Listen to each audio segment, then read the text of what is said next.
রাজনীতিতে হঠাৎ করে একটা চাঞ্চল্যকর ইঙ্গিত আমরা লক্ষ্য করছি যে বিএনপি পরাজয় মেনে নেয়ার ন্যারেটিভ প্রচার শুরু করে দিয়েছে। পরাজয়ের পর বিএনপি কি বলবে এটা এখন থেকে বলা শুরু করে দিয়েছে। বিএনপি সুস্পষ্টভাবে জামাত জোটের বিজয়ের ইঙ্গিত দিচ্ছে। বিএনপি আমরা দেখতে পাচ্ছি আমাদের চোখের সামনে হাঁটি হাঁটি পা পা করে জামাত জোট মঞ্জিলে মকসুদে বিজয়ের দিকে এগিয়ে যাচ্ছে, আর বিএনপি জোট পরাজয়ের দিকে যাচ্ছে। এবং পরাজয়ের পর তারা কি বলবে ওটাও তারা বলে ফেলেছে, ওটাও ঠিক করে ফেলেছে। আরো পার্টিরা সেই বস্তা পচা ন্যারেটিভ প্রচার করা শুরু করেছে। As it is DUCSU. ডাকসুতে যেরকম প্রথম দিকে এই সেই আম্বি তাম্বি আমরা জিতব, কি পৃথিবী যেরকম সত্য ছাত্রদল জিতবে সেটা সেরকম সত্য, কি আরো কত কিছু। এই প্রথম আলোর জরিপ 46% ভোট নিয়ে জিতছেন আবিদ, সেকেন্ড হবেন বেগম আল্লাহর বসু, অমুক তমুক। তারা কিসের শিবির? কিন্তু ভোট গণনা, যে ভোট গ্রহণ শেষ হয়েছে সন্ধ্যার দিকেই ওরা পিছু হটতে শুরু করেছে। ওরা প্রথমে এদিকে যায় ওদিকে যায়, এদিক ওদিক ছুটছে। এই টিএসসি যায়, এরপরে মিছিল করে, এরপরে রাত যত গভীর হয় গর্তের মধ্যে ঢুকে যায়। শুনশান নীরবতা এক পর্যায়ে। জাতীয় নির্বাচনেও পরিস্থিতি এদিকে সেদিকে যাবে। বিএনপির অনেক প্রার্থী দুপুরে পরে নির্বাচন বর্জন করতে পারে। কেউ বিকেলে বিক্ষোভ করবে, কেউ সন্ধ্যার দিকে উল্টোপাল্টা ফেসবুক পোস্ট দিবে। রাত যত গভীর হবে বিএনপি গর্তে চলে যাবে। যে সব জায়গা থেকে যারা চাঁদাবাজি করতো, ওইখানে জামা কাপড় কোনো ব্যাগ ট্যাগ থাকলে ওগুলো নিয়ে ঘরে চলে যাবে। কেউ পালানোর রাস্তা খুঁজবে, কিন্তু পালানোর দরকার নেই। জামাত সরকার কাউকে ধরতে যাবে না। শুধু চাঁদাবাজি যারা করেছে, সন্ত্রাস যারা করবে তাদেরকে আইনানুগ ব্যবস্থা নেবে, কিন্তু কোনো মব হবে না। জনগণ বা আইন কেউ নিজের হাতে তুলে নেবে না। জামাতের কাছে সবাই নিরাপদ।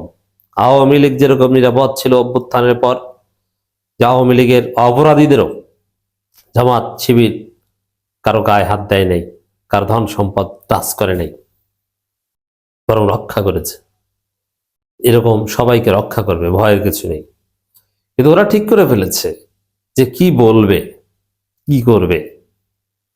দর্শক, একজন পরাজিত ব্যর্থ ছাত্র নেতা, আমি জানি না যে বিএনপি এই ব্যর্থ নেতাকে দিয়ে প্রচারণা চালায়, লজ্জা শরম আছে। প্রচারণা চালাতে হয় তরুণদের, জাগাতে হয় সফলদের নিয়ে। এখানে এই যে আবিদ ছেলেটা, প্রথম কথা হচ্ছে ওর চেহারা দেখলেই কেমন কেমন যেন কার্টুন কার্টুন মনে হয়, হাফ মনে হয়। তো ওকে দিয়ে প্রচারণা চালায় নির্বাচনী। আচ্ছা, ও নিজে একটা পরাজিত হারু পার্টি এবং কম্পিটিশনে উঠতে পারে নাই, 1/3 ভোট পায় না বিজয়ী প্রার্থী। তো ওরে দিয়ে প্রচারণা চালায়, এটা কোনো কথা? বিএনপির সেন্সটা কি?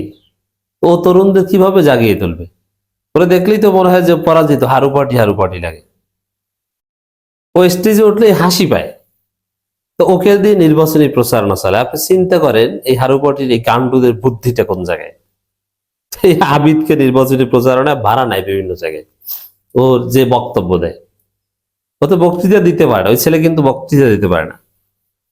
2-4 লাইন কবিতা মুখস্থ করে ওইটা বলতো, ভেবেছিল যে ভালো বক্তৃতা। আসলে ওর বক্তৃতা কিছুই হয় না। বিশেষ করে মেয়েরা শুনলে উল্টো পথে হাঁটে, খুব কর্কশ লাগে। ওর চেহারার মধ্যেই একটু জোকার জোকার ভাব আছে আর কি, হাঁটার স্টাইলের মধ্যে জোকার জোকার ভাব। তো এই ছেলে বলছে জামাত শিবির ভোট চুরির পরিকল্পনা করছে। এটা খুব মজার একটা ন্যারেটিভ। এর মানে জামাত শিবির জিতে যাবে, তারপরে জেতার পর বলবে যে ভোট চুরি করে জিতেছে। ওই ডাকসুর মতো। ডাকসুতে যেরকম এই যে আমাকে হারিয়ে দেওয়া হয়েছে, আমাকে জালের মধ্যে আটকানো হয়েছে, নীলক্ষেতের ব্যালট অমুক তমুক। এই যে হাবিজাবি যে কল্পকাহিনী নিয়ে এসেছিল না, ওইরকম কল্পকাহিনী প্রচার করা শুরু করেছে। ওরা দুইটা বিষয় খুব সিরিয়াসলি বলবে। কোনো কিছু তো পায় না। লক্ষ্মীপুরে কে নাকি ভোটের সিল বানিয়েছে, জামাতের সাথে এর সম্পর্ক নাই।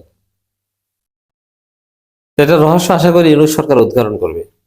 এখানে কেউ ভোটের ছিল বা যেই সে বিএনপি হোক জামাত হোক যে হোক তার বিরুদ্ধে কঠিন ব্যবস্থা নেয়া এবং রহস্য উদ্ঘাটন করা। যারা এই ভোটের জাল ভোট দেওয়ার সিল রেডি করছিল 14 গোষ্ঠীকে গ্রেপ্তার করা, নারী নক্ষত্র বের করা, এটা ইউনূস সরকারের দায়িত্ব, ভোটের উপর যেন এর কোনো প্রভাব না পড়ে। কিন্তু পরাজয়ের পর ওরা সেই লক্ষ্মীপুরে প্রেসের সিলের গল্প বলবে, যদিও ওই প্রেসের মালিক সিল ওর 14 গোষ্ঠী ধরা পড়েছে অলরেডি। তারপরও পরাজয়ের পর ওরা বলবে যে এই যে দেখেন কি হয়েছে, এই যে দেখেন ওই সিল দিয়ে জামাত জিতেছে, অতএব এই যেটা আমরা মানি না বলে ঘরে ফিরে যাবে, মানতে বাধ্য হবে। নীলক্ষেতের ব্যালটের যে গল্প, নীলক্ষেতে ব্যালট পাওয়া গেছে, এটা সত্য, এবং ওটা নিয়ম মেনেই করা হয়েছে, এটাও সত্য। কারণ যাদেরকে ব্যালট ছাপানোর ইজারা দেওয়া হয়েছে তারা এটা করেছে, তারা নীলক্ষেত থেকে ছাপিয়েছে, বিভিন্ন জায়গা থেকে ছাপিয়েছে, তাতে কি হয়েছে? কিন্তু বিশ্ববিদ্যালয় কর্তৃপক্ষ যে ব্যালট গ্রহণ করেছে সেটা ওই প্রেসে ছাপানোর পরও আরো কয়েক ধাপে কাজ করতে হয়। তারপরে যাচাই বাছাই শেষে ওইটা বিশ্ববিদ্যালয়ে ঢুকেছে, ওটা সিলগালা করে তারপরে ঢুকানো হয়েছে। নীলক্ষেতে ছাপাবে কি গুলশান 2 বিএনপি অফিসে? প্রেস তো নীলক্ষেতে, সমস্যা কি? কিন্তু ওই নীলক্ষেতে ছাপানো বা অরক্ষিত কিছু পাওয়া গেছে বা কিছু ভুল ত্রুটি, ওর কোনো প্রভাব নির্বাচনে পড়ছে কিনা? কোনো প্রভাব পড়ে নাই। নীলক্ষেতে ব্যালট 100 বস্তা পাওয়া গেলেও ওই 100 বস্তা ব্যালটের সাথে ডাকসু নির্বাচনের কোনো সম্পর্ক নেই। ডাকসুতে যে ব্যালট গিয়েছে ওটা আরো কয়েক ধাপ, কয়েকটা প্রক্রিয়া অনুসরণ করে তারপরে ক্যাম্পাসে ঢুকেছে। রেলক্ষেত থেকে তো ঢুকতে পারে, এর কোনো সিস্টেম নেই। কিন্তু ওরা বলছে ওই যে একটা পেয়েছে। তো ওরকম লক্ষ্মীপুরের ব্যালটের গল্প তারা বলবে। তো ভোট চুরি পরিকল্পনা করছে। দেখেন, এখানে বিজয়ী পার্টি, আত্মবিশ্বাসী পার্টি এইভাবে বলে না।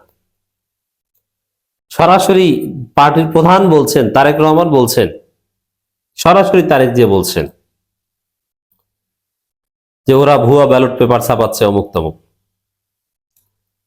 এখন ভুয়া ব্যালট পেপার ছাপানো নির্বাচনে যদি তারেক রহমান জিতে যান, বিষয়টা কেমন না?